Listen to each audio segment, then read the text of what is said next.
C'est une équipe quand même solide, c'est ma deuxième famille en fait. On plaisante, on rigole, mais avant tout, on reste concentré sur notre travail. Pour réussir un programme opératoire quotidien, il faut un vrai travail d'équipe. Et nous collaborons ensemble. Ce qui est important, c'est de nous écouter, parce qu'on s'écoute beaucoup, on communique beaucoup. Ça peut être par un geste ou par un mot, mais la communication passe bien entre nous. Mon travail au quotidien, c'est justement d'insuffler cette solidarité, cette confiance entre les gens, d'aller plus loin que travailler juste ensemble et se faire vraiment confiance mutuellement. Il arrive parfois que nous soyons 10 ou 15 autour d'un même patient parce que sa situation le demande. C'est quelque chose que nous nous autorisons, c'est-à-dire de mobiliser tout ce qui est possible au moment précis parce que nous savons que dans bien des fois, on ne peut pas attendre le lendemain. Un hôpital, ce n'est pas une entreprise, on ne travaille pas avec des boîtes de conserve.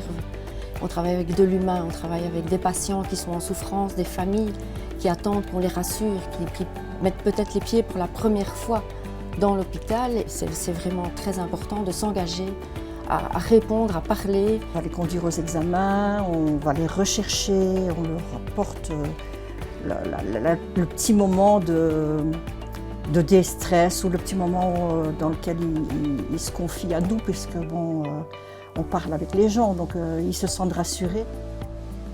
C'est essentiel de transmettre quelque chose de positif, de transmettre quelque chose, de lui montrer que nous sommes un hôpital ouvert, lui montrer que nous sommes accueillants.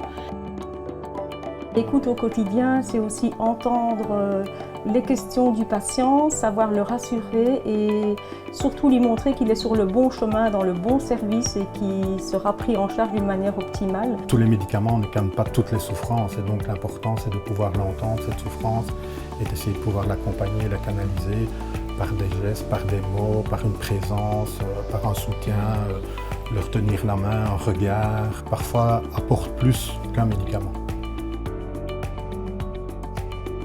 Nous, on est là pour l'entendre, pour essayer de lui expliquer les choses, ce qu'on va lui faire comme soin, comment va se passer la consultation afin que cela se passe au mieux. Il y a l'excellence au niveau technologique, technique de pointe, compétences médicales, paramédicales. Mais il y a aussi l'excellence, à mon sens, dans les relations humaines. Il est bien vrai que nous autres ne sommes pas médecins, nous ne sommes pas infirmiers, encore moins aides-soignants. On apporte notre petite pierre à l'édifice pour rendre les patients plus heureux, qui se sentent bien. La recherche de l'excellence nous pousse vraiment à être en permanence dans la réflexion. On travaille tous pour la même chose, où qu'on soit, pour le bien-être et la qualité de service par rapport aux patients. Moi, j'aime bien penser que nous sommes comme un corps humain. Un corps humain est composé de divers membres. Si un membre est défaillant, si un membre est amputé, le corps humain le ressent. Et donc pour moi, c'est important de nous voir comme un corps humain et donc de travailler ensemble.